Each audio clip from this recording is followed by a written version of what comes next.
प्रारब्ध क्रियमाण भक्ता संचित नाही जाण. अवघा देवची झाला पायी भरून या अंतर्बाही. सत्वरजतम बाधा नव्हे हरिभक्तासी कदा. अवघा देवची झाला पायी भरून या अंतर्बाही.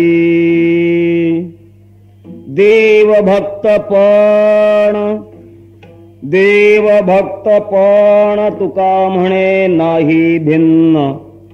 अवघा देवची झाला पाही भरून या अंतर्बाही. पांडुरंगा करू प्रथम नमन.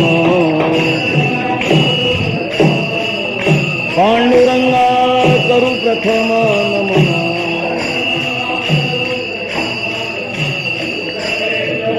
संतांच्या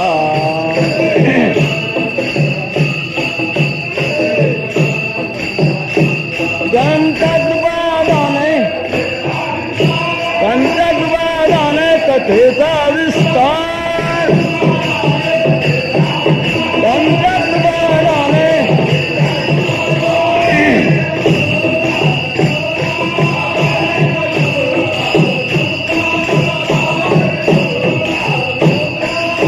गयांचे केल्या स्मरण होय सकळ विद्येचे अधिकरण.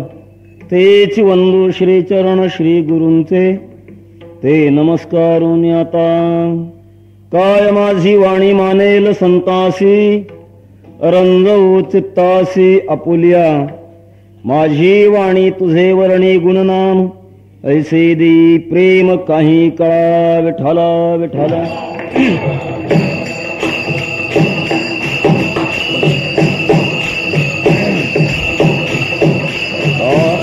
प्रारब्ध क्रियमाण भक्ता संचित नाही जाण.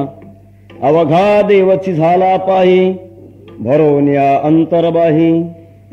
संत श्रेष्ठ जगद्गुरु श्री तुकाराम महाराज समस्त संत महंतांच्या उपस्थितीमध्ये या प्रसंगाकरिता निवडलेल्या अभंगातून भक्त जीवनाचं वैशिष्ट्य अत्यंत सोप्या भाषेत सांगतात. विठाला विठाला.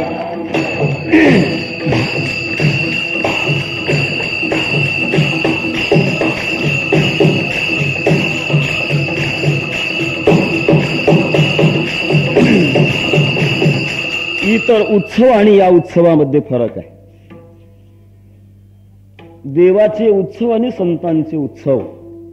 संतांच्या उत्सवामध्ये पुण्यस्मरण उत्सव हा प्रमुख गणला गेला. संतांची जयंती नियमानं करता येत नाही. संतांची पुण्यतिथी मात्र नियमाने करता येते.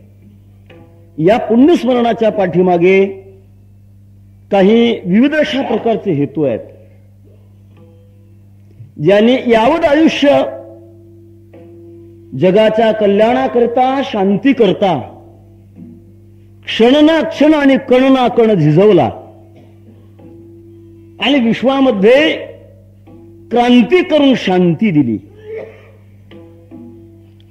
या थोर भगवत भक्तांच्या उपकारातून उत्तीर्ण होण्याकरता स्मरण म्हणून पुण्यस्मरण. विठाला विठाला.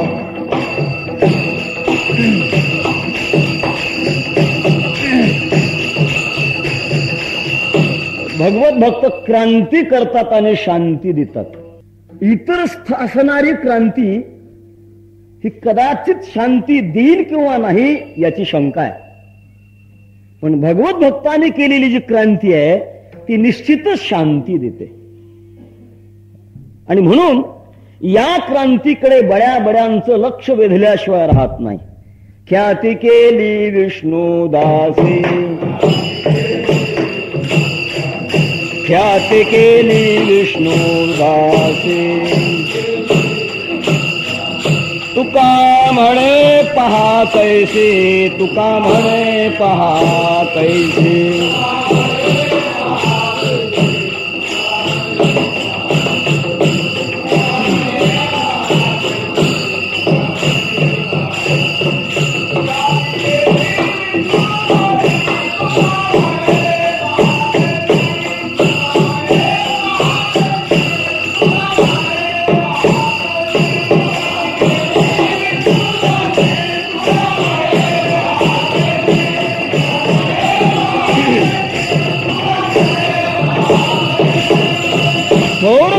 केली, सामान्यांना विशेष बनवलं.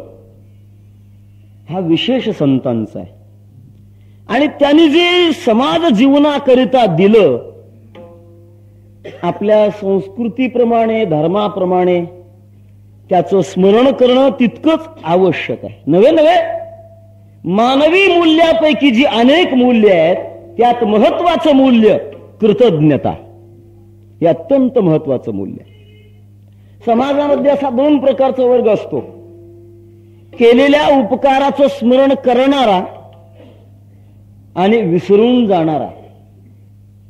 मी म्हणतो विसरलं येतपर्यंत तरी बरं आहे, विसरण्यापेक्षा सुद्धा उपकारावर अपकार करणाऱ्यांचा काहीसा वर्ग आहे, तो तर अत्यंत खालच्या वर्गाचा आहे. समाज जीवनामध्ये असं बऱ्याच वेळेला घडतं की ज्यांनी आपल्यावर उपकार केले त्यांच्या विषयात विस्मरण घडणं हा समाजामध्ये भाग दिसतो. बऱ्याच घराण्यामध्ये असं सुद्धा आपल्याला दिसायला लागतं.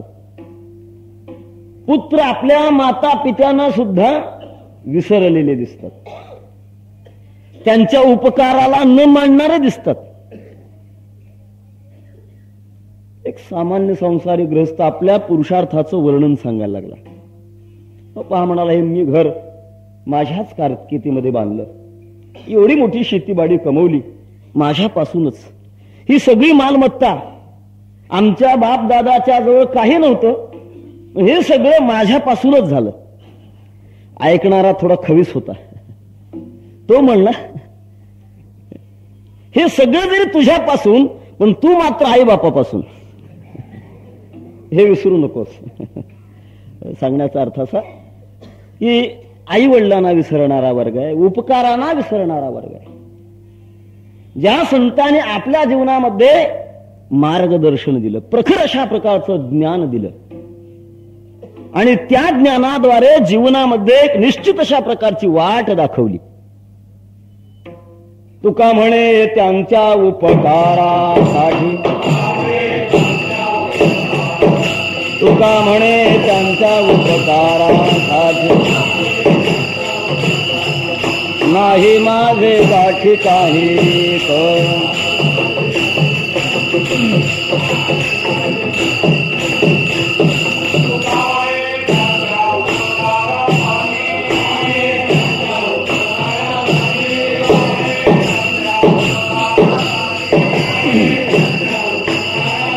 नाही माझे गाठी काही एक.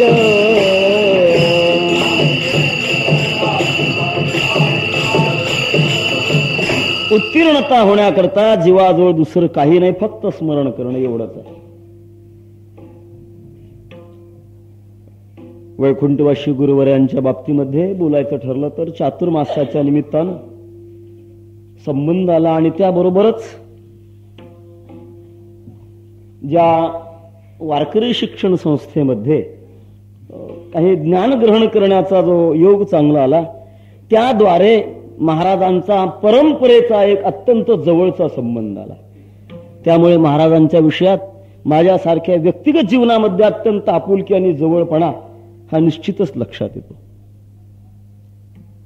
महाराजांच्या गुणाच्या विषयात माझ्यासारख्या सामान्य माणसानं वर्णन करणं एका अर्थानं ते योग्य ठरणार नाही, तरी परंतु सूर्याचं वर्णन करण्याकरिता सूर्याच्या उंचीपर्यंतच गेलं पाहिजे असं नाही. कितीतरी अंतर खाली राहून सुद्धा सूर्याचं वर्णन करता येत. समुद्राची विशालता, समुद्राची गंभीरता हे बाहेरून सुद्धा काही अंशात वर्णन करता येत. आणि म्हणूनच एका अर्थानं या पुण्यस्मरणाच्या निमित्तानं हा एक प्रकारचा प्रयत्न आहे. महाराजांनी आपल्या जीवनामध्ये समाजाकरिता क्षण घालवला. ज्या घराण्यामध्ये महाराजांचा जन्म झाला, अत्यंत पवित्र अशा प्रकारचा घराणा. भगवान परमात्म्याने म्हटल्याप्रमाणे शुचीनाम श्रीमतांगे हे योगभ्रष्टोभिजायते, अशी अवस्था महाराजांच्या बाबतीमध्ये होती. वारकरी संप्रदायातील जी थोर मंडळी झाली, त्यांच्या प्रभावळीमध्ये काही जशी विशिष्ट स्थानं दिसतात, तसं 20व्या शतकामध्ये आम्हाला काही महाराजांच्या विषयात विशिष्ट अशा प्रकारचं स्थान दिसतं. जसं ज्ञानोबाराय, नामदेवराय, काही कालानंतर एकनाथ महाराज, काही कालानंतर तुकाराम महाराज. या 20व्या शतकामध्ये ज्ञानोबारायांच्या स्थानात आम्हाला मामासाहेब वाटतात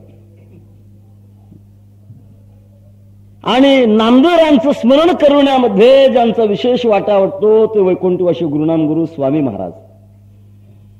आणि काही कालानंतर नाथ महाराजांच्या अस्तित्वाचं भान करून देण्याचं ज्यांचं व्यक्तिमत्व श्री हरिभक्तपरायण गुरुनाम महाराज. विठ्ठला विठ्ठला.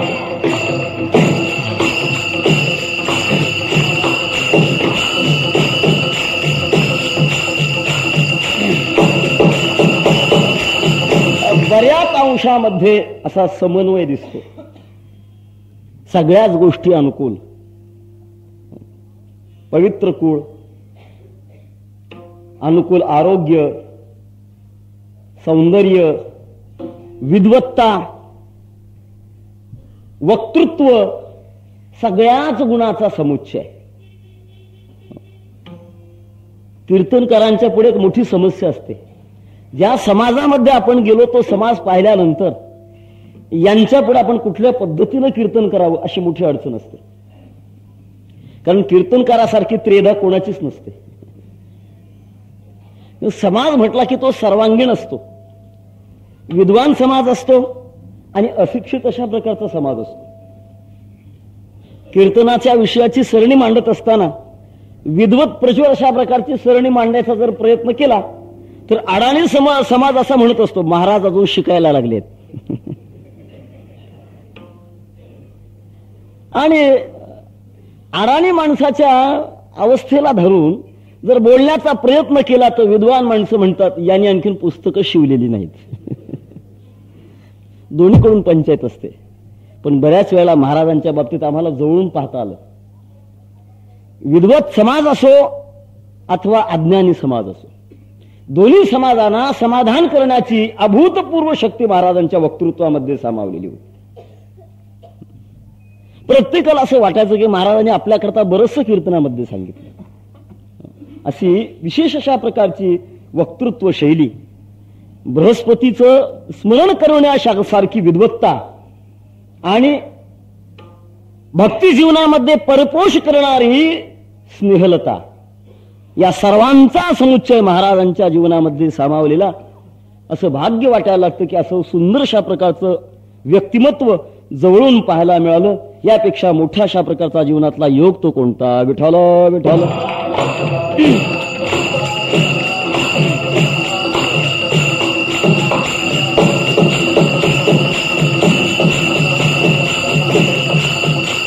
सामान्य बुद्धीतून जे काही गोष्टी दिसतात वाटतात त्या जरी बोललो तरी परंतु महाराजांचं जे विशेषत्व जगामध्ये समजलं गेलं, ज्या माध्यमातून समजलं, त्यांचा विशेष जगद्गुरु तुकाराम महाराजासारखे संत या अभंगाच्या भाषेतून अंतरंगातून प्रगट करतात. प्रारब्ध क्रियमाण, प्रारब्ध क्रियमाण,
या विश्वामध्ये जी काही विविधता आपल्याला दिसते तिचा शोध घेत असताना सामान्य माणसाला समजत नाही हा वेगळेपणा का असावा.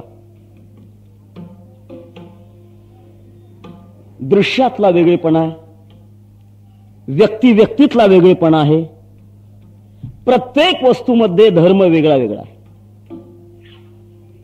एकातून सर्व जरी निर्माण झालं, निर्माण झालेलं सर्व मात्र एक रूपाचं, एक स्वरूपाचं दिसत नाही. प्रत्येकामध्ये भिन्नता दिसते. एका आईवडिलाच्या पोटी जन्माला आलेली मुलं सारखी बुद्धिमान नाहीत, सारखी देहधारी नाहीत, सारखी आयुष्यमान नाहीत. सर्वांचं भिन्न अशा प्रकारचं जीवन लक्षात येतं. प्रत्येक जीवाची विविधता ही कशावर अवलंबून आहे, कशामुळे हे वेगळे झाले. ज्या माणसाचं जे जीवन त्याला प्रारंभी प्राप्त झालं ते शेवटपर्यंत राहील याचीही निश्चिती नाही. काही माणसं श्रीमंतीत जन्माला येतात, गरिबीत मरतात. काही गरिबीत जन्माला येतात, श्रीमंतीमध्ये मरतात. काही मानामध्ये जन्माला येतात, अपमानामध्ये मरतात. अपमानामध्ये जन्माला येतात, मानामध्ये मरतात. एकाच आयुष्यामध्ये समानता नाही, अनेकांची समानता नाही. असं विभिन्नता जी आहे ही विभिन्नता कशामुळे आहे? काही काळामध्ये एवढा भेद दिसतो. प्रभू रामचंद्र म्हणतात की माणसाने आपल्या आयुष्यामध्ये अनुकूल काल येईपर्यंत वाट पाहत राहावी. आपलं स्वतःचं उदाहरण प्रभू रामचंद्र देतात की माझ्या जीवनामध्ये दोन टोक आहेत. वनवासे पिता हे तो समुद्र तरणे शिला. एक काळ असा माझा विरोधी होता की त्या काळाला जन्मदाता पिता मला वनवासाला कारणीभूत ठरला. तर दुसरा असा एक काळ आला की त्या काळामध्ये माझ्या नावानं दगड तरली. किती भिन्न अशा प्रकारचा काल. एकाच व्यक्तीमध्ये एवढा भिन्न काल, भिन्न व्यक्तींचा भिन्न काल. असं घडत असताना याची संगती काय, हा विश्वातला जटिल प्रश्न. कशामुळे हे घडत असावं? बड्या बड्यांना याचा पत्ता लागत नाही.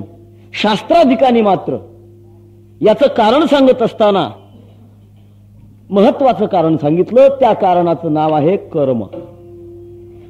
प्रत्येक जीवाचं भूतकालामधलं असणारं जे कर्म आहे तेच कर्म भोग देण्याकरता ज्या वेळेला उद्युक्त होतं त्या त्याप्रमाणे जीवाला तशी तशी गती मिळत राहते. विठाला विठाला.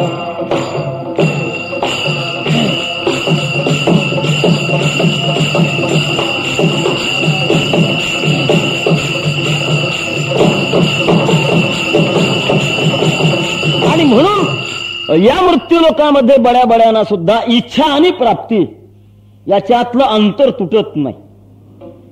जशी जीवनामध्ये इच्छा असते तशी जीवनात प्राप्ती मात्र झालेली दिसत नाही.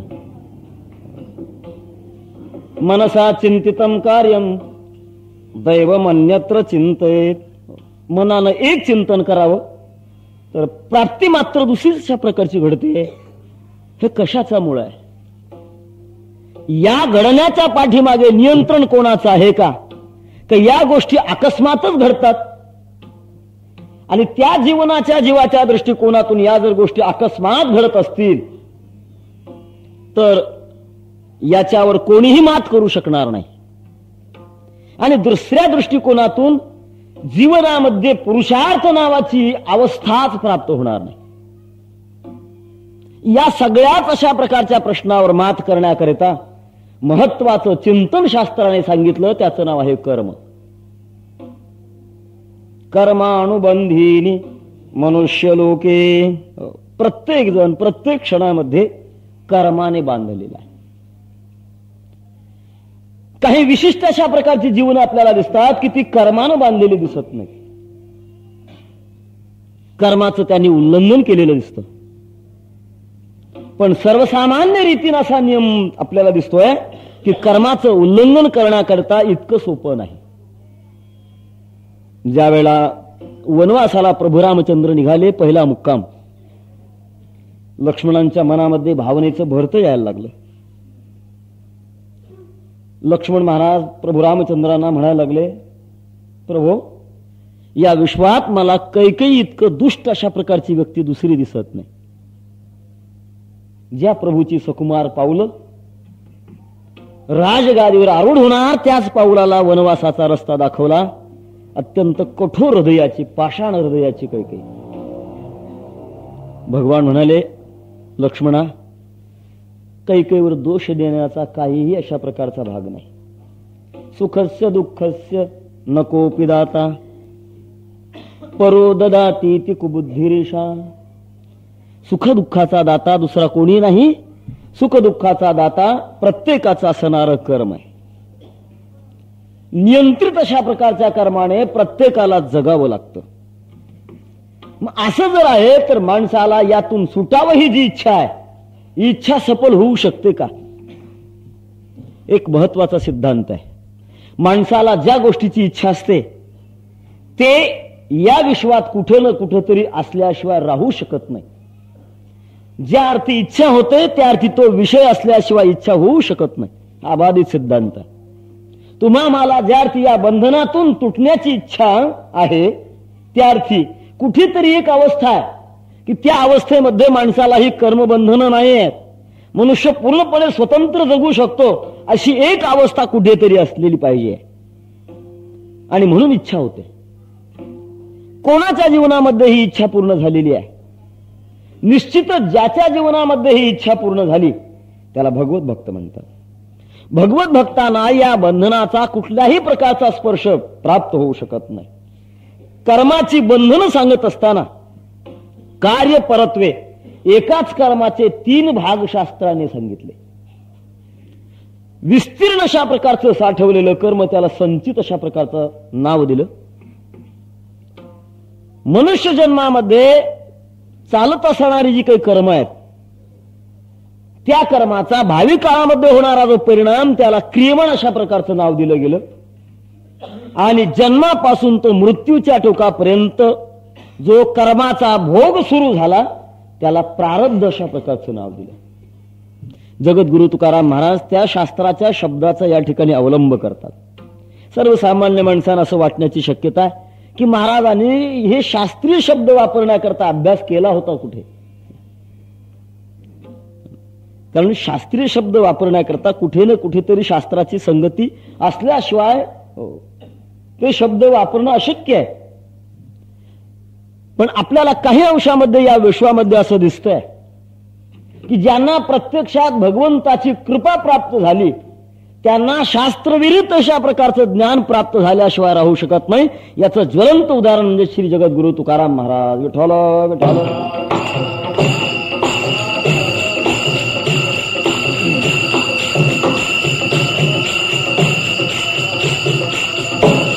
एवढंच नव्हे तर महाराजांची एवढी सुद्धा तयारी, वेदाचा अर्थ आम्हाला कळण्याकरता अधिकार नाही.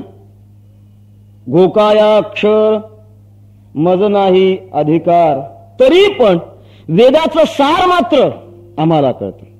वेदाचा तो अर्थ आम्हासेच ठावा, एराने वहावा भार माथा एराने वहावा.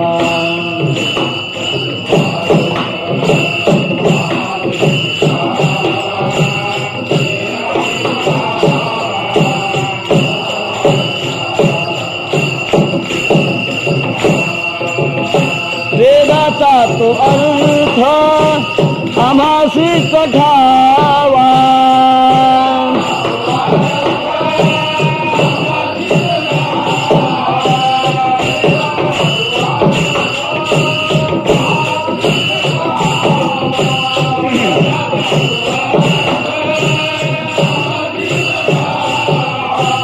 एरानी वहावा भार माथा.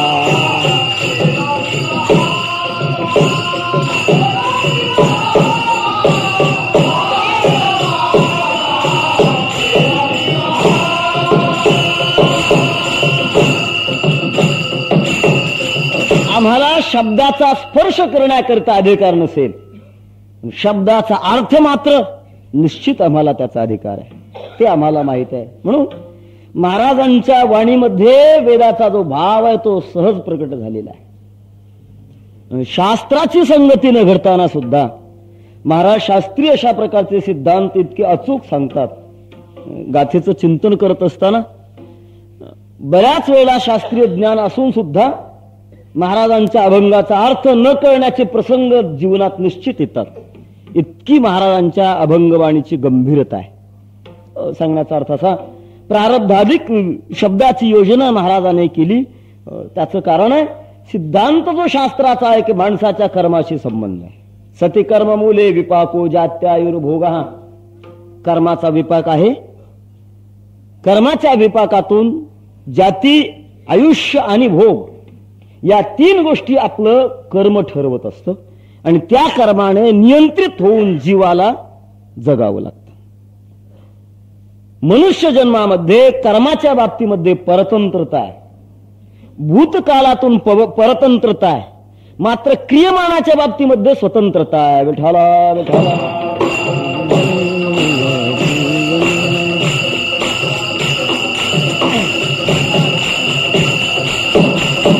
म्हणून काहीच चिंतन आपल्याला लक्षात घेत असताना असं काही दिसून येत आहे की पशवादिक ज्या योनी आहेत त्या पूर्ण परतंत्र आहेत. मनुष्य जीवन हे काही स्वतंत्र आहे आणि काही परतंत्र आहे. संत जीवन हे संपूर्ण स्वतंत्र आहे आणि परमात्मा सुद्धा संतांच्या भक्तीमुळे, भक्ती अधीन असल्यामुळे भगवान सुद्धा परतंत्र आहे. अहम भक्त पराधीनो हे स्वतंत्र इव द्विज. देव परतंत्र आहे, सामान्य जीव परतंत्र आहे. मनुष्य काही स्वतंत्र आहे आणि काही परतंत्र आहे. काही अंशामध्ये भाविक काळ तो आपला ठरू शकतो. केले होय याचे जन्मे,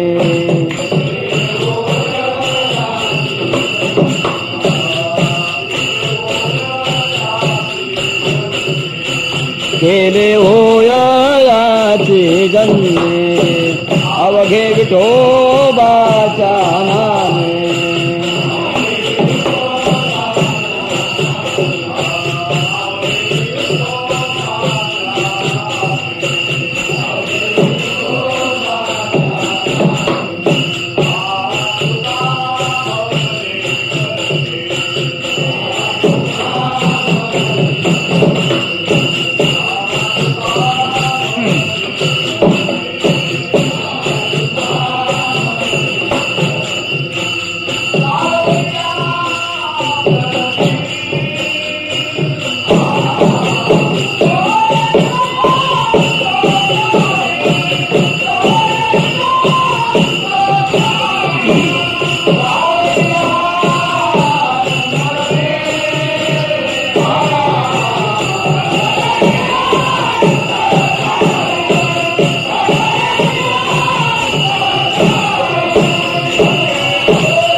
भाविका मानवाचा स्वतंत्र आहे.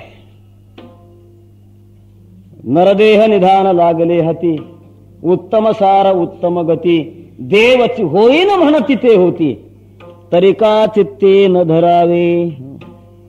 परमार्थ जीवनामध्ये स्वातंत्र्य आहे, संसार जीवनामध्ये मात्र पूर्ण पारतंत्र्य. महाराष्ट्र प्रांताचा मुख्यमंत्री होईनच असं जर ठरवलं तर प्रत्येक होऊ शकेलच, मात्र हे सांगता येत नाही. आणि देव होईनच जर असं ठरवलं तर निश्चित झाल्याशिवाय राहू शकत नाही. ही स्वतंत्रता मानवी जीवनातली आहे. भारतीय युद्धातला प्रसंग आहे, ज्यावेळा कर्णाकडे सेनापती पद आलं आणि रथ चालवण्याकरता म्हणून शल्याची योजना कर्णाने मागवून घेतली. शल्याने मात्र एका अटीवर योजना घेतली, मी या कर्णाचं सारथ्य वस्तुता करण्यास नाराज आहे, पण करेन एका अटीवर. मी जे जे म्हणेन ते कर्णानं निमूटपणाने सहन केलं पाहिजे. मनुष्य अडचणीत आल्यानंतर वाटेल ते सहन करतो. शल्याशिवाय तेवढा समर्थ कोणी नव्हता. शल्याने सारथ्य पण सुरू केलं आणि सुरू करत असताना मात्र शल्याने कर्णाच्या विषयी वाटेल ते टाकून बोलायचं. कर्णा, तू अत्यंत खालच्या योनीमध्ये जन्माला आलेला आहेस, तुझा अशा प्रकारची अवस्था आहे, असं वाटेल तसं टाकून बोलायचं.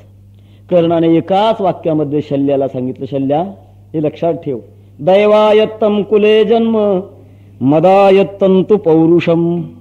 माझा जन्म कसा व्हावा हे दैवानं ठरवलंय, पण पुरुषार्थ कसा करावा मात्र हे मी ठरवणार आहे. विठाला विठाला.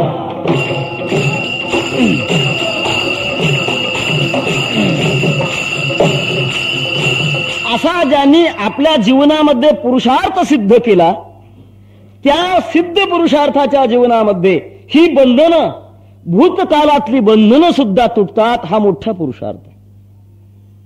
वस्तुतः महाराजांचा हा सिद्धांत शास्त्र सिद्धांताला थोडी वेगळी बाजू देणारा सिद्धांत आहे.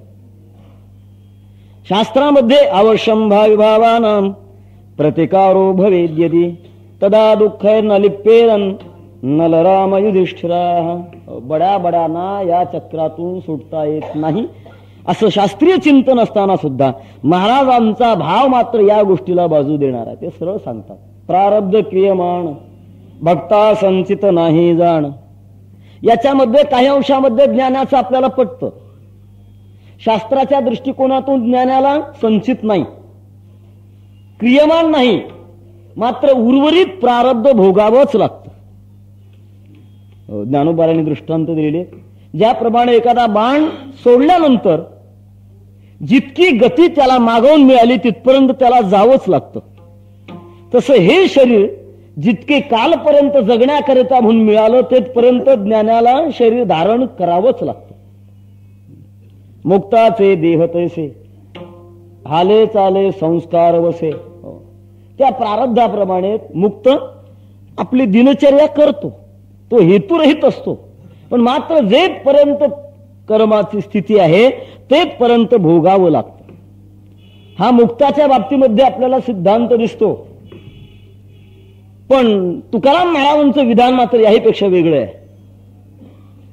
प्रारब्ध सुद्धा भगवत भक्तांना नाही असं तुकाराम महाराज वेगळ्या अशा प्रकारचा सिद्धांत मांडतात. का प्रारब्ध भोगण्याची गरज नाही त्याचं उत्तर तुकाराम महाराज अभंगाच्या दुसऱ्या चरणामध्ये देतात.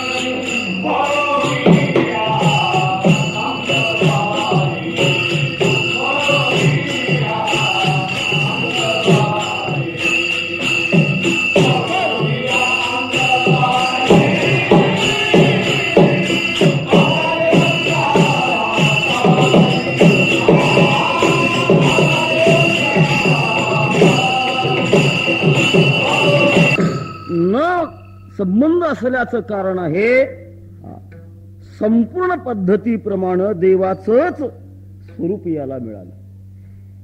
आणि ते कसं मिळालं? अंतर स्वरूप आणि बाह्य स्वरूप. भरून या अंतरबाही या भगवत भक्तांच्या पुरुषार्थामध्ये भक्त हा जीव राहत नाही, तर तो देव होतो. आणि देव होत असताना सुद्धा देवत्वाच्या प्राप्तीमध्ये शास्त्राने काही कक्षा सांगितलेल्या आहेत. ज्याला आपण 4 कक्षा म्हणतात, 4 प्रकारच्या मुक्ती ज्याला आपण म्हणतो. सलोकता, समीपता, स्वरूपता आणि सायुज्यता. या ज्या 4 गोष्टी आहेत, 4 प्रकारानं जीवानं देवत्वाचं रूप घेणं. याहीपेक्षा महाराजांच्या म्हणण्यामध्ये विशेष हा आहे देवच अवघा झाला.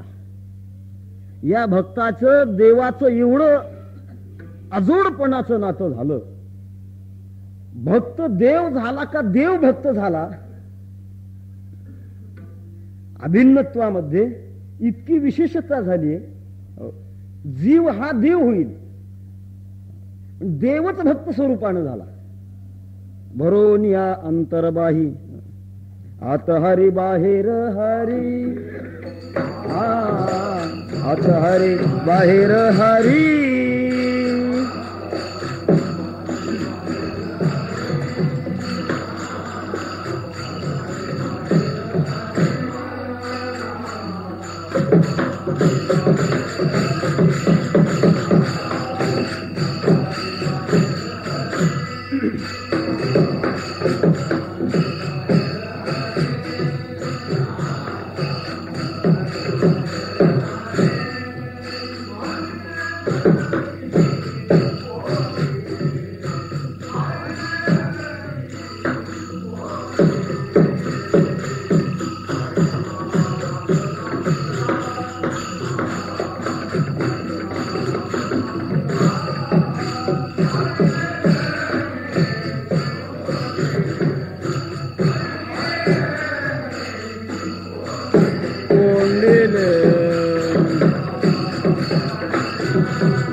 आत हरी बाहेर हरी.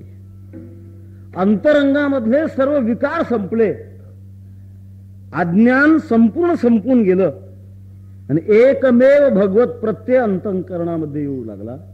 आणि आतच नव्हे तर बाहेर पाहिल्यानंतर तुका म्हणे जे जे भेटे ते ते वाटे मी ऐसे. दिसणाऱ्या सगळ्याच वस्तूमध्ये आत्मत्वाचा प्रत्यय येऊ लागला. जे जे दृष्टी दिसे ते ते हरिरूप, अशी अवस्था प्राप्त झाली. त्याचं कारण आहे, भगवत भक्त भगवंताची भक्ती करत असताना त्या भक्तीचा परिणामच असा आहे की भक्त हा अंतर्बाह्य अशा प्रकारचा बदलून जातो. नियम असा आहे, चिंतने चिंतने तद्रुपता. भक्तांना मोठं व्यसन जर कोणतं असेल तर भगवंताचं चिंतन करणं. आणि त्या चिंतनाचा सिद्धांताचा असा प्रभाव आहे, गोविंद गोविंद मना लागलिया छंद, मग गोविंद ते काया भेद नाही देवा तया. अशी अवस्था बदलते. अंतरंगातली अवस्था बदलते, त्याबरोबर बाह्य रंगातली सुद्धा अवस्था बदलते. आतून सच्चिदानंद घन ही अवस्था जशी प्राप्त झालेली असते, त्याप्रमाणे बाहेर सुद्धा असं जड आणि दुःख स्वरूपाचा प्रत्यय बाहेर सुद्धा यायला तयार आहे. अंतरंगातून ही जीवन अवस्था प्राप्त झालेली असते. मी वासुदेव तत्त्वाचा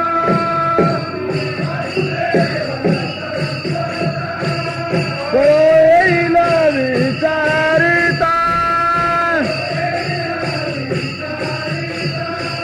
आहे ठाम.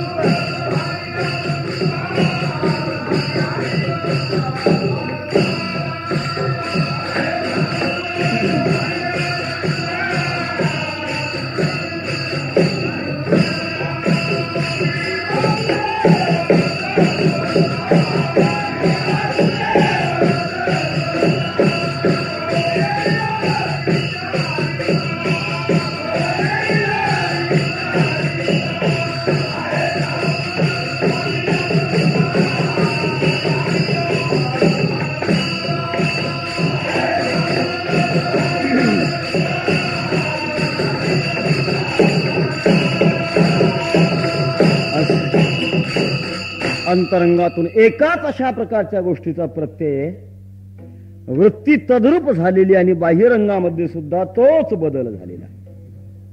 रामायणातला प्रसंग आहे. यावेळेला सीतामाता अशोक वाटिकेमध्ये उद्विग्न दिसल्या. भगवत भक्ताच्या जीवनामध्ये उद्विग्नता येणं हे भक्तपणाला लाजवणार आहे. फकीर होकर फिकीर करता, पुढचं मी म्हणू शकत नाही. अशी अवस्था भगवत भक्तांची असताना सीता मातेची उद्विग्नता त्रिजटा मातेनं पाहिली. पाहिल्यानंतर एकाच जातीच्या दोघांची अंतःकरण एकाच विषयाने भरलेली. सुखदुःख कळण्याकरता समान असल्याशिवाय सुखदुःख सांगता येत नाहीत आणि कळतही नाही. सीता मातेला उद्विग्न पाहिल्यानंतर त्रिजटा मातेनं प्रश्न केला, मातोश्री, प्रभूचं सतत चिंतन असताना सुद्धा उद्विग्न अवस्था प्राप्त होण्याचं काय कारण असावं? मातोश्रीने सांगितलं, एक काळजी वाटते. कोणती वाटते? प्रपंचातली नाही, वाटते ती परमार्थातलीच काळजी आहे. काळजी अशी आहे, सिद्धांताचा नियम असा आहे की ज्या माणसाला ज्या गोष्टीचं सारखं अशा प्रकारचं चिंतन लागलंय, परिणाम असा होतो, अंतरंग आणि बाह्यरंगावर बदल होतो, तो तद्रूप बनतो, रूप बदलतं. असं सिद्धांत आहे. भ्रमरीचे आध्यासे भ्रमरीच होई जे, कीटकत्व जाय जे लोपोनिया, असं सिद्धांत आहे. आणि मग मला अशी काळजी वाटते, असं समजतंय की प्रभू रामचंद्र माझ्या विरहानं ज्याला त्याला पाहता पाहता हा सीते म्हणून ओरडतायत, आलिंगन देतायत, हाक मारतायत, त्यांना सारखं माझं वेळ लागलेलं आहे. वृत्तीमध्ये सारखं सीता सीता सीता. असा काळ येण्याची शक्यता आहे की प्रभू रामचंद्र राम न राहताना त्या चिंतनाच्यामुळे प्रभू रामचंद्र सीता बनतील. मग रामायण संपेल. राम संपल्यानंतर रामायण कुठे शिल्लक राहणार आहे? त्रिजटा माता तितक्याच हुशार. त्यांनी सांगितलं, काळजी करायचं कारण नाही. त्यांना जसं सीतेचं चिंतन लागलंय ते सीता बनतील. तुम्हाला रामाचं चिंतन आहे, तुम्ही राम बनाल. आम्हाला भक्ताला काय, राम सीता जागेवर राहिलं म्हणजे संपलं. आमचं रामायणच बंद पडत नाही. प्रकार असा आहे की ज्याचं ध्यान लागलेलं आहे त्याची तद्रूपता बाह्य अंशामध्ये दिसते. अनेक भगवत भक्तांचे इतिहास आहे की ज्यांच्या बाह्य जीवनामध्ये पंचभौतिकता संपून सच्चिदानंद अवस्था ज्यांच्या जीवनामध्ये लाभली, महाराज त्याच सिद्धांतांना अनुलक्षून म्हणतात, अवघा देवची झाला पाही भरोनिया अंतर्बाही. अंतर्बाह्य स्वरूपामध्ये भगवान परमात्म्याच एकच अशा प्रकारचं जीवन ज्यांचं घडलेलं आहे. पण ज्यांच्या जीवनामध्ये कुठल्याही प्रकारच्या संसाराच्या बंधनाला स्पर्श नाही, पण कमीत कमी कर्माच्या पाठीमागचं असणारं जे सूक्ष्म बंधन आहे, ज्याच्यामुळे माणसाकडनं कर्म घडतात, ज्याला शास्त्राने गुण असं म्हटलेलं आहे, त्या गुणामध्ये तरी भगवत भक्तांना अडकावं लागेल ना. सृष्टीची रचना करणाऱ्या सगुण साकार ईश्वराला सुद्धा गुणामध्ये अडकावं लागलं. गुणी देवा त्रयी लाविली त्रिभीर गुणमय भावैर रेभी सर्वमिदम जगत. सर्व जग हे 3 गुणानं गुंफलेलं आहे. मग भगवत भक्त ज्या वेळेला व्यवहारामध्ये आलेला आहे त्याला सुद्धा गुणाचा स्पर्श झाल्याशिवाय राहू शकत नाही. देवाला अवतार घेत असताना सुद्धा गुणाचा स्वीकार केल्याशिवाय तो अवताराला येऊ शकतच नाही. विठाला विठाला.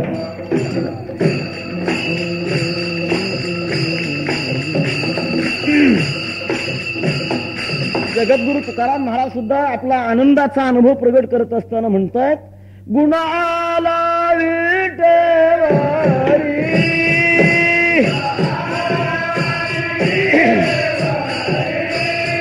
गुणाला विटेवारी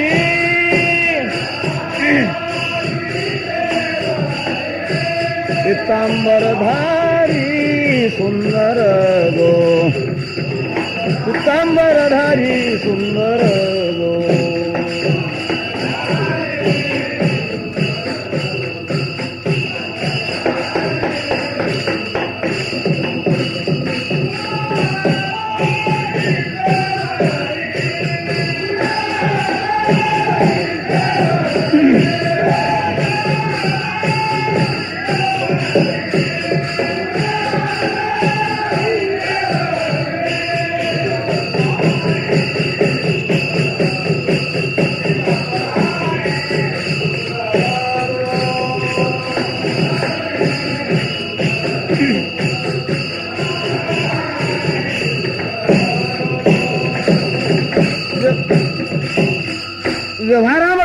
त्याच्याकरता गुणाचा स्वीकार केल्याशिवाय अद्याप इतिहासात सिद्धांतात कोणालाही व्यवहार करता आला नाही.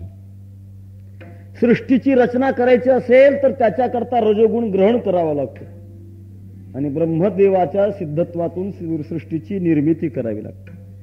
पालन करायचं असेल तर त्याच्याकरता सत्वगुण गुण धारण करून विष्णूच्या रूपानं पालन करावं लागतं आणि संहार करायचा असेल तर तमोगुण धारण करून शंकराच्या रूपानं संहार करावा लागतो.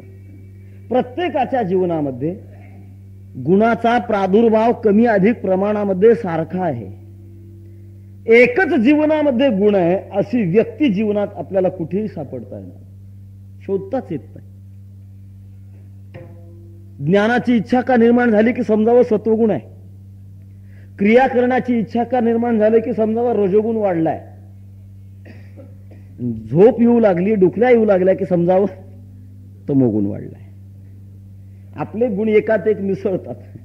सत्वगुणामध्ये काही वेळेला तमोगुण मिसळतो, काही वेळा सत्वगुणामध्ये रजोगुण सुद्धा मिसळतो. वाळवंटामध्ये असे अनुभव येतात. वाळवंटामध्ये कीर्तन ऐकण्याकरता बसलेले श्रोते सत्वगुणामध्ये असताना सुद्धा हातामध्ये खडे घेऊन या हातातले या हातात, या हातातले या हातात, समजावं सत्वगुणामध्ये रजोगुण शिरला. हे गुण एकमेकांमध्ये सारखे संक्रांत होत अशा प्रकारचे होत असतात. असा गुणाचा संबंध जीवनामध्ये आहे. आणि गुणाचा का स्पर्श झाला की गुणाच्या स्पर्शाने गुणाने आपल्यावर जर ताबा केला तर आपल्याला गुणामध्ये नियंत्रित अशा प्रकारचं जगावं लागतं आणि त्याचे परिणाम भोगावे लागतात. मग भगवत भक्त सुद्धा या गोष्टीला अपवाद कसे ठरतील. मग भक्तांना कर्माचा कुठला संबंध राहत नाही या वरच्या म्हणण्याला काय किंमत आली. जगद्गुरु तुकाराम महाराज त्याचं समर्थ अभंगाच्या 3ऱ्या चरणात करतात.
तिन्ही गुणाची बाधा भगवत भक्तांना होत नाही.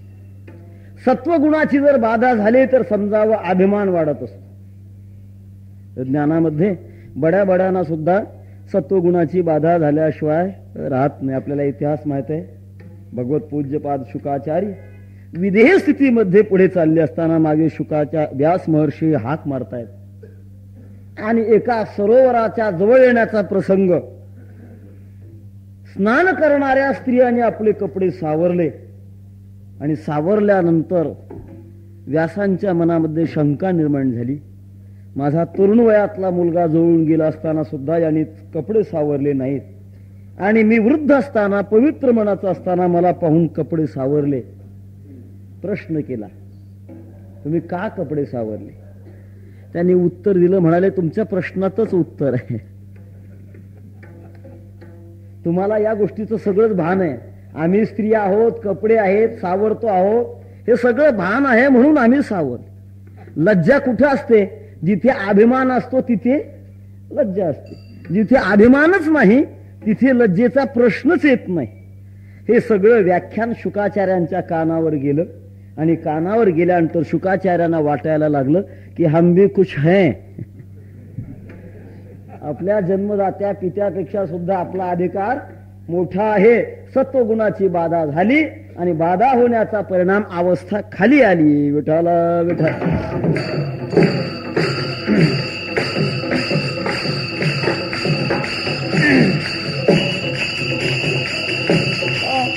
कमी अधिक प्रमाणातून कोणाला रजोगुणाची बाधा होते, कोणाला तमोगुणाची बाधा होते. भगवत भक्तांचं जीवन असं आहे, हे गुण असू शकतात, स्पर्श घडेल पण बाधा मात्र घडत नाही. गुणाशिवाय तर सृष्टीच्या व्यवहारामध्ये व्यवहार करणं शक्यच नाही. भक्ती करण्याकरता गुण लागत नाही का? ज्याची भक्ती करायची आहे त्याचं योग्य अशा प्रकारचं ज्ञान असल्याशिवाय भक्ती होतच नाही. अज्ञानातून जर भक्ती केली, अज्ञानाची भक्ती इच्छिती संपत्ती.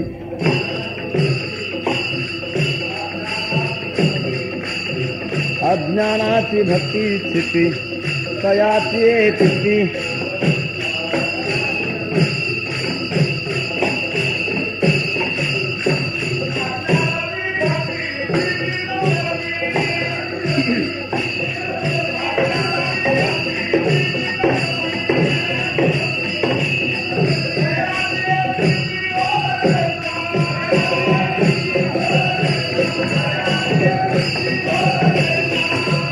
आणि म्हणून भक्ती करण्याकरता विशुद्ध अशा प्रकारचं ज्ञान असावं लागतं, म्हणजे सत्वगुण असावा लागतो. भक्ती करण्याकरता रजोगुण सुद्धा असावा लागतो. गाये नाचे उडे आपुलिया छंदे मनाच्या आनंदे आवडीने, याच्याकरता रजोगुण असल्याशिवाय हे शक्य नाही. वाट्याला आलेलं कर्म करायचं असेल आणि तद्वारा भक्ती सिद्ध करायची असेल, आले भागा ते करीतो तुझे नाम उच्चारितो, त्याच्याकरता रजोगुणाची गरज आहे. आणि भक्ती सुखामध्ये भिन्न भिन्न भाव जे आहेत ते भाव बदलण्याकरता सुद्धा तमोगुणाची गरज आहे. त्याविना तो आवरता येत नाही. सांगण्याचा अर्थ असा आहे की सत्वरज आणि तमोगुण तिन्ही प्रकारच्या गुणाची गरज आहे भगवत भक्तांना. पण मात्र बाधा होत नाही, ते गुणाच्या अतीत अशा प्रकारचे झालेले असते.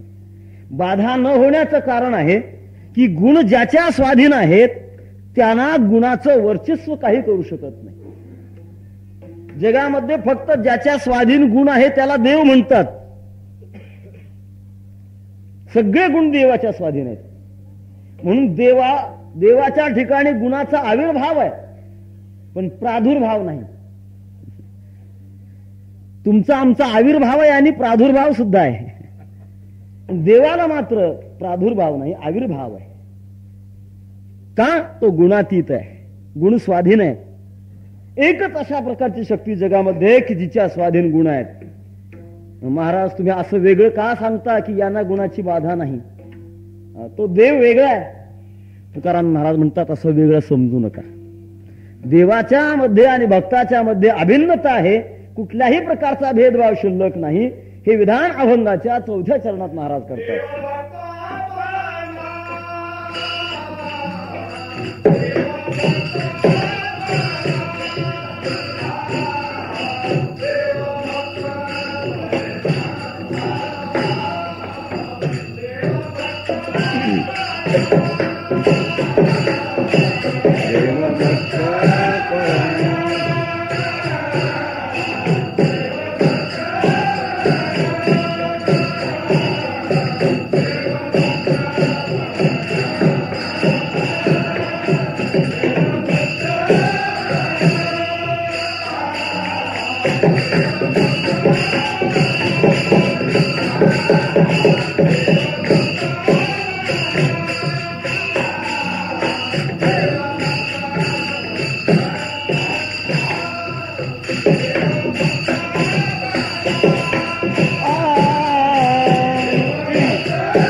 भिन्नपणा आणि भक्तपणा या धर्मामध्ये भिन्नपणाच नाही म्हणतात.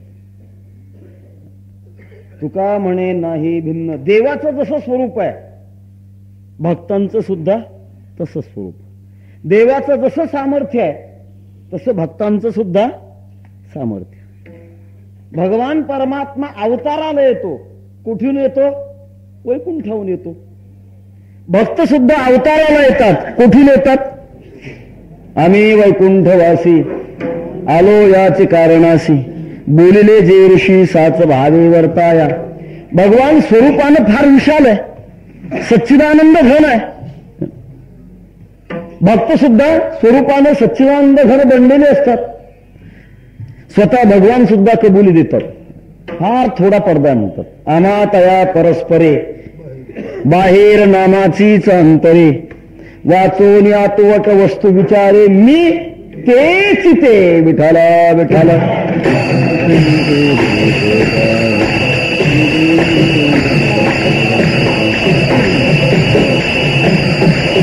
भगवान जसा आहे त्याप्रमाणेच भक्त असतात.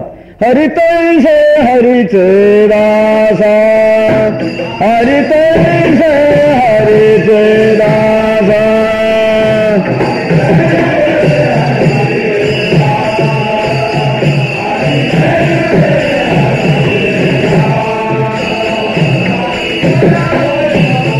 चिंता आस नाही तया भयम चिंता आस.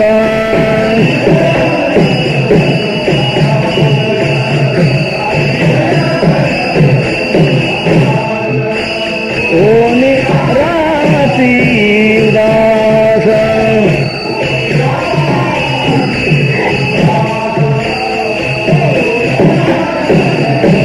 उदास.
भगवान जसा अमर आहे. भक्त म्हणतात आम्ही सुद्धा अमर आहोत. अमर तू खरा नव्हे कैसा मी दातारा. तू जसा अमर आहेस तसे आम्ही आहोत. तू जसा या मृत्यू लोकांमध्ये येता नसताना जे काम करतो ना तेच काम आम्ही सुद्धा करतो. देवाचं अवताराला येण्याचं जे प्रयोजन आहे तेच प्रयोजन भक्तांचं सुद्धा आहे. धर्मरक्षा वयासाठी करणे आठी आमास. भगवान परमात्मा धर्माचं पालन करण्याकरताच अवताराला येतात. धर्माचे पालन करणे पाखांड खंडन. धर्मरक्षावया अवतार घेसी. भगवान अवतार त्याच्या करता घेतात. भक्त सुद्धा तेच कार्य करतात. दोघांचं स्वरूप सारखं आहे. दोघांचे सामर्थ्य सारखं आहे. कर्तुम अकर्तुम अन्यथा कर्तुम ही शक्ती भगवंताजवळ जशी आहे तसंच भगवत भक्ताजवळ ती शक्ती आहे. म्हणजे स्वरूपानं सामर्थ्यानं दोन्ही अशा प्रकारचे समान असल्यामुळे या भगवत भक्तांचा असा महिमा आहे. भगवान आणि भक्त याच्यामध्ये भिन्नपणा नाहीच आहे. अवघा देवची झाला पाही भरून या अंतर्बाही. अभंगाचा भावार्थ बरीच वेळ घेऊन सांगितलेला आहे. अगदी थोड्याच वेळामध्ये पुढचं चिंतन आपल्याला करायचं आहे. तत्पूर्वी संप्रदायपूर्वक भगवंतांचं चिंतन करायचं आहे. विठोबा रखुमाई जय जय विठोबा रखुमाई जय जय विठोबा रखुमाई. प्रारब्ध क्रियमाण भक्ता संचित नाही जाण, अवघा देवाची झाला पायी, भरून या अंतर्बाही. जगद्गुरु तुकाराम महाराज एक लोक विलक्षण, शास्त्र विलक्षण आणि अनुभव विलक्षण असं प्रतिपादन करत असताना दिसतात. याचा अर्थ महाराजांच्या या वेगळे बोलण्यामध्ये काही वेगळं बोलायचं म्हणून बोलतात का आहे म्हणून बोलतात. बऱ्याच वेळेला एखाद्या गोष्टीचं महत्व जर सांगायचं असेल किंवा स्तुती जर करायचं असेल तर काहीतरी वेगळंच बोलावं लागत असतं. वैकुंठवासी गुरु महाराज म्हणायचे, एखाद्या माणसाकडनं जर काही घ्यायचं असेल तर घेणारा मनुष्य मोठा कलावान असतो आणि मग तो त्याची स्तुती करत असतो. आपण ना कर्णाचे अवतार. महाराज म्हणायचे तो कर्णाचा नाही लंबकर्ण आहे. काहीतरी वेगळे अशा प्रकारचं विधान करणं म्हणजे त्याच्याकडे मन आकृष्ट होणं आणि महत्व वाढवणं. असं काही बळजबरीनं महाराज भक्तांचं महत्व वाढवतात का? कुठेतरी त्याला शास्त्राची बैठक असली पाहिजे, लोकाचरणाची वास्तवता असली पाहिजे. असं असताना विलक्षण अशा प्रकारचं हे चिंतन का करतात?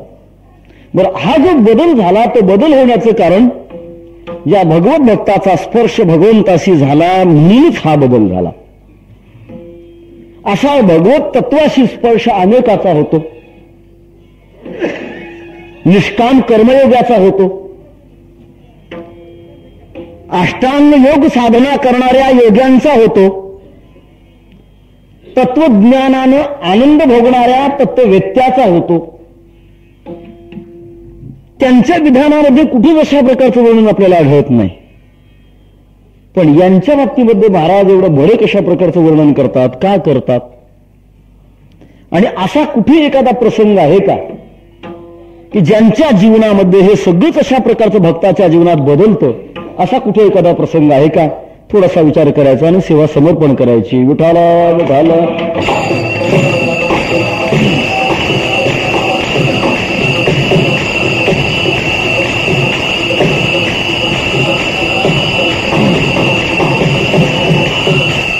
शास्त्राची दृष्टी जर आपण पाहिली तर या कर्मरेषीची उल्लंघन अवस्था स्वतः भगवान सुद्धा अवताराला आल्यानंतर करत नाही. ज्ञानोबारांचा फार मोठा अभंग आहे. परिवेशी गवारा सादर, कर्मे निर्वंश झाले सगर, दिल्ले विंढिले शारंगर, झाला पुरंदर सहस्र नयन. बड्या बड्यांची यादी दिलेली आहे. स्वतः देवाला अवताराला येत असताना सुद्धा या कर्मामध्ये बंदिस्त होऊन यावं लागतं. आणि मग भक्तांचाच विशेष का? तर सांगण्याचा एक थोडक्यामध्ये याचं उत्तर असं आहे, आपल्या आपल्या कर्माचा भोग हा प्रत्येकानं घेतला पाहिजे. हा ईश्वराच्या सृष्टीचा कायदा आहे. कायदा म्हटल्यानंतर तो कोणीही मोडता येत नाही. तरी पण कायद्याला एक पर्याय असतो. अलीकडे त्याला एक दुसरा शब्द आलेला आहे. त्याला काय म्हणतात? व्यवस्था. कायदा आणि सुव्यवस्था. प्रत्येकाचं कर्म प्रत्येकानं भोगावं हा ईश्वराच्या सृष्टीतला कायदा आहे. पण भगवत भक्ताच्या जीवनामध्ये मात्र सुव्यवस्था आहे. ती सुव्यवस्था कशी असू शकते याचं मी आपल्याकडे एक प्रसंग सांगणार आहे. निष्काम कर्मयोगी भगवत तत्वाशी चिटकतो, एकरूप होतो, पण मात्र त्याला कर्म भोगावीच लागतात, प्रारब्ध भोगावंच लागतं. भगवत तत्वाशी एकरूप होण्यामध्ये त्याची प्रक्रिया वेगळी आहे. तो सर्वातून अलिप्त अशा प्रकारचा असतो. कर्माचा अभिमान आणि फलाचा आस्वाद या दोन्ही गोष्टी त्याने अंतःकरणातून बाजूला टाकलेल्या असतात आणि कर्तव्य म्हणूनच करायचं. कर्मण्येवाधिकारस्थे मा फलेषु कदाचन. हे ब्रीद घेऊन जो आपलं कर्म करतो त्याचा परिणाम असा होतो की तो सरळ भगवत तत्वाशी उर्वरित शिल्लक राहतो. पण जबाबदारी मात्र तिथे कोणाची त्याच्या जीवनाची कोणावरच पडलेली नसते. योगी ज्या वेळेला अष्टांगादी साधनाने भगवत तत्वाशी समरस होतो, पण होत असताना मात्र प्रकृतीचा लय करत समरस होतो. ब्रह्मज्ञानी पुरुष भगवंताशी एकरूप होत असताना विश्वाचा म्हणा, मायेचा म्हणा बाध करून एकरूप होतो. भगवत भक्त मात्र भगवंताशी एकरूप होत असताना मात्र तो लयही करत नाही, निष्काम कर्मयोगासारखा विसरतही नाही, ब्रह्मज्ञानासारखा बाधही करत नाही, सरळ तशा प्रकारचं अस्तित्व स्वतःचं सर्वस्वी समर्पण करतो. ज्याला उक्त जाणं म्हणतात. आपलं सर्वस्वी जीवन उक्त देतो. तुझे हे समर्पिली काया, जीवे भावे पंढरी राया, सांभाळी समविषम डाया, करी छाया कृपेची. आणि त्याचा परिणाम असा होतो की त्यांच्या जीवनामध्ये ही अनुभूती येते, रमे तेथे मन क्रीडा करू.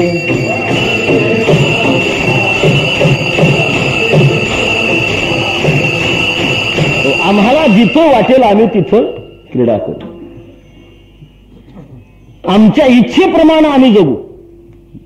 भगवत भक्त आपल्या इच्छेला प्राधान्य देतात, कारण एक महत्वाची स्थिती प्राप्त झालेली असते की विश्वाची शक्ती स्वाधीन झाल्यामुळे ती विश्वाची शक्ती प्रेमानं यांच्याशी एकरूप होते. म्हणून नियमापेक्षा प्रेम श्रेष्ठ आहे. नियम हा शिस्तीच्या दृष्टिकोनातून श्रेष्ठ जरी असला तरी परंतु नियमापेक्षा प्रेमाची शक्ती सर्वात मोठी आहे. भगवत भक्त भगवंताशी प्रेमानं एकरूप झालेले असतात. काम क्रोधा मी वाहिले विठ्ठली, आवडी धरली पाया सवे. सर्वस्व जीवन भगवंताला अर्पण करण्याचा परिणाम असा की भगवान परमात्म्याची शक्ती भक्तांच्या जवळ संपूर्ण एकाग्र होते, एकरूप बनते. आणि एकरूप बनल्यामुळे भगवान जो कायदा सांभाळतात त्याही पेक्षा विलक्षण अशा प्रकारचं जीवन भक्तांच्या जीवनामध्ये येतं. छोटासा प्रसंग सांगतो आणि सेवा समर्पण करतो.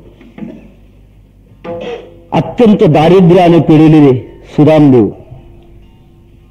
आणि सुदामदेवांच्या पत्नीला माहीत झालं की आपल्या पतिराजाचे बालमित्र भगवान श्रीकृष्ण द्वारकेचे राजे झाले, वैभववान झाले. आता एवढा मोठा प्रसंग त्यांच्या जीवनामध्ये आहे तर काही ना काहीतरी उपयोग करून घेतला पाहिजे.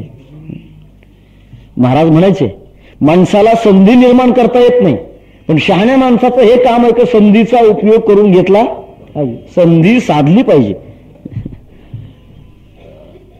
त्यांनी आपल्या पतीला सांगितले, पण म्हणे तुमचे बालमित्र राजे झाले, एवढं मोठं आपल्या घरामध्ये दारिद्र्य आहे आणि काहीतरी त्यांची आपल्याला मदत मिळेल, तुम्ही जा.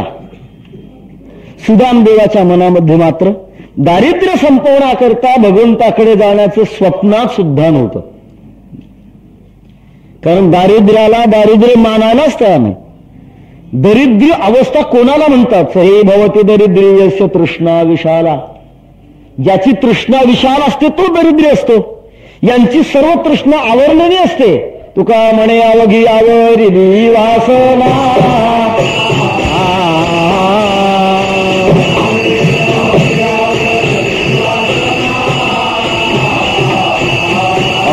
तुका म्हणे अवघी आवरिली वासना.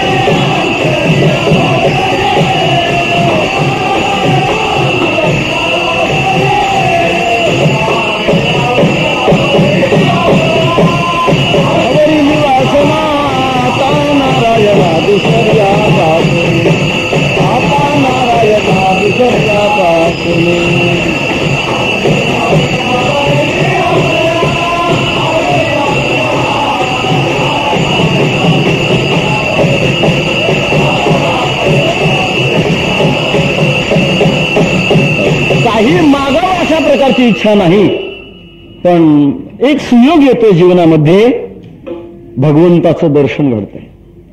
सुदामदेव निघाले, पण निघत असताना नियमाप्रमाणे रिक्त असते न नौकेयात राजानंद देवतांगुरून 3 ठिकाणी मोकळ्या हाताने जाऊ नये, नियमाला अनुसरून. घरामध्ये पुष्कळ शोध घेतला, कसे तरी मुठभर पोहे निघाले. आणि सुदामदेवाच्या वस्त्रामध्ये बांधण्याकरता खूप अशा प्रकारचं कौशल्य करावं लागलं. पण संपूर्ण वस्त्रामध्ये कुठेही मुठभर पोहे बांधण्यासारखं सुरक्षित अशा प्रकारचं वस्त्रच नव्हतं. कसे तरी कौशल्याने ते पोहे बांधले. सुदामदेव निघाले. द्वारपाला हाती निरोप दिला आणि द्वारपालाने ज्यावेळेला सांगितलं तुमचे बालमित्र सुदामदेव आले. सुदामदेव म्हटल्याबरोबर सिंहासनावर भगवान श्रीकृष्ण परमात्मा धाडकन खाली उडी टाकली. पळत पळत आले. दारावरून पाहता सुदामदेवांना पाहिल्याबरोबर भगवंताला गदगद अवस्था प्राप्त झाली. देखी सुदाम की दीन दशा करुणा करके करुणा निधी रोवे पाणी परात को हात छुवे नाही नैनन के जलते पग धोवे. स्वतःच्या आसुवानं सुदामदेवाची पावलं धुतली, स्वतःच्या वस्त्रानं पुसली आणि सुदामदेवांना मोठ्या प्रेमानं सिंहासनावर बसवलं. आपल्या स्वतःच्या सिंहासनावर बसवलं. सगळे राजोपचार सुदामदेवांना दिले. सुदामदेवाला दिल्यानंतर काही दिवस राहिल्यानंतर सुदामदेव स्वतःचा ठिकाणी जाण्याकरता निरोप घेऊ लागले. भगवंतांनी सुदामदेवाची सगळीच्या सगळी वस्त्र सांभाळून ठेवलेली होती. परत जात असताना सांभाळलेली वस्त्र परत सुदामदेवांना दिली. कुठल्याही प्रकारचं मनोगत सुदामदेवांनी व्यक्त केलं नाही. पहिलीच कपडे वस्त्र अंगावर परिधान करून सुदामदेव निघाले. रस्त्यामध्ये विचार करतात भगवान फार करुणाघन आहे. वस्तुतः मला तर मागायचं नव्हतं, पण भगवंताने माझंच मला दिलं, याच्यात देवाची दया आहे. केवढी मोठी दया आहे. कारण का मला जर ऐश्वर्य दिलं असतं तर त्या ऐश्वर्याच्या मदोन्मत्त अवस्थेमध्ये मी त्याला विसरलो असतो. अधोनोयम धनम प्राप्य माद्यनुच्चैर्न माम स्मरेत इति करुणिको नूनम धनम मे भूरी नाभदत. एवढ्याकरता मला करुणावान भगवंतानी मला धन दिलं नाही. फार चांगलं केलं. आनंदामध्ये सुदामदेव निघाले. येऊन पाहतात जिथे आले तिथे सुदामनगरी प्रत्यक्षात सोन्याची बनली. यमराजांना समजलं की ज्या सुदामदेवाच्या संपूर्ण आयुष्यामध्ये कुठल्याही प्रकारची संपत्ती नाही, पण एवढा मोठा कायापालट घडवला. कोणी घडवला? स्वतः भगवान परमात्म्याने घडवला. यमराजाने आपलं सगळं बाळ घेतलं आणि घेऊन भगवंताकडे आले. समोर ठेवलं. देवा माझा राजीनामा घ्या. भगवान म्हणाले आवेळी राजीनामा देणं घातक आहे. राजीनामा का? यमराज म्हणाले त्याचं कारण आहे आमच्या खात्यामध्ये तुम्ही हात घातला म्हणून. आमचं खातं काय आहे? जसा जसा ज्याचा ज्याचा कर्मभोग असेल त्याप्रमाणे त्याला देणं. असं असताना संपूर्ण पहा याच्या कुठल्याही प्रकारच्या कारकिर्दीमध्ये प्रारब्धामध्ये कुठेतरी ऐश्वर्य आहे का? मग असं असताना तुम्ही एवढं मोठं ऐश्वर्य त्यांना दिलं, मग तुम्हाला जर करायचं असेल तर तुम्हाला वाटेल तर सगळंच करा. भगवान म्हणाले असं आहे पुन्हा तपासून बघा म्हणाले. तपासून पाहता पाहता शेवटच्या पानावर शेवटच्या ओळीमध्ये दिसलं जिथे श्री क्षय अशा प्रकारचं वाक्य होतं तिथे भगवंताने उलट केलं. यक्षश्री कुबेराची संपत्ती. भगवंताने ज्यावेळा सुदामदेवांना हाताने गंध लावला, गंध लावत असतानाच ही किमया करून टाकली होती. सगळं उलट केलं. म्हणजे असं कसं शक्य आहे? कुठेच अशा प्रकारचं यांच्याकडनं एवढं पुण्य घडलं नाही आणि एवढं मोठं आमच्या पदरामध्ये तुम्ही देता. भगवान म्हणजे हे तुम्हाला समजणार नाही. सुदामदेवानी मला मुठभर पोहे दिले आणि मुठभर पोहे दिल्याचा परिणाम मी तृप्त झालो. तुम्हाला हे लक्षात आलं पाहिजे. मी तृप्त होणं म्हणजे किती जीवजंतू तृप्त होणं. माझ्यामध्ये कोण कोण आहे? अनंत ब्रह्मांडे उदरी हरिहा बाळक नंदागरी. अनंत ब्रह्मांड तृप्त होण्याचं पुण्य सुदामदेवाला जर लागतंय तर मग त्याचं कर्म का बदलू नये? विठाला विठाला.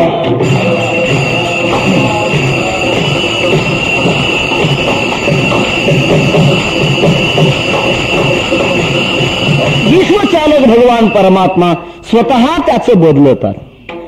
हा एक भाग. आणि दुसरा एक असा भाग आहे की भगवत भक्ताच्या जीवनामध्ये जर प्रतिकूल कर्म जर असतील तर त्या प्रतिकूल कर्माचा भोग भक्ताला न घेण्याच्या दृष्टिकोनातून भगवान स्वतःच ती कर्मफल भोगतात. आपल्याला अभंग प्रसिद्ध माहिती येतो. भक्ता कारणे येणे घेतली सेयाळी 10 गर्भवास सोसी वनमाळी. स्वतः भगवान परमात्मा भक्ताचे कर्म भोगतात, पण भक्ताला मात्र त्याची अजिबात जाण होऊ देत नाही. का जाण होऊ देत नाही? अवघा देवची झाला पाही भरून या अंतर्बाई. ज्ञानेश्वर माऊली ज्ञानराज माऊली तुकाराम. देव भक्त पण तुका म्हणे नाही भिन्न.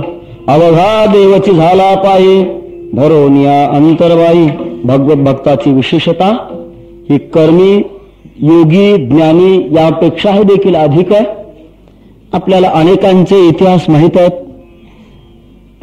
आत्मदृष्टीतून सिद्ध झालेले बडी बडी मंडळी, पण कर्मामध्ये मात्र ती आपल्याला कुठेतरी कर्माचा भोगत असताना दिसतात. पण भगवत भक्ताच्या जीवनामध्ये मात्र तो भोग भोगावा लागत नाही. स्वतः भगवान भोगेल, नियमाकरता भोगेल, पण भक्तांना मात्र भोगू देत नाही. सॉक्रेटिस नावाचा पाश्चिमात्य तत्ववेत्ता विष दिल्यानंतर तो आपल्या आत्मैक्य रूपामध्ये, आत्मैक्य भावामध्ये त्याने आपले प्राण विलीन केले. त्याला प्राण गमवावे लागले. ज्ञानी होता खरा, पण विषाचा परिणाम झाला. मीराबाईंच्या जीवनामध्ये विषाचा प्याला दिल्यानंतर मीराबाईंनी विष प्याले, पण परिणाम झाला नाही. झाला कोणाला परिणाम? स्वतः भगवंताला झाला. मूर्ती झाली काळी देवाजीची अवघा देवची झाला पाही भरून या अंतरबाई. हा भगवत भक्ताचा महिमा असल्यामुळे जगद्गुरु तुकाराम महाराज भक्तांचा महिमा अत्यंत मोकळ्या अंतःकरणाने प्रगट करतात. जय जय विठ्ठल, जय विठ्ठल, जय जय विठ्ठल, जय विठ्ठल, जय जय विठ्ठल, जय विठ्ठल, जय जय विठ्ठल, जय विठ्ठल, जय आपुले पुरी रेडी वापुरी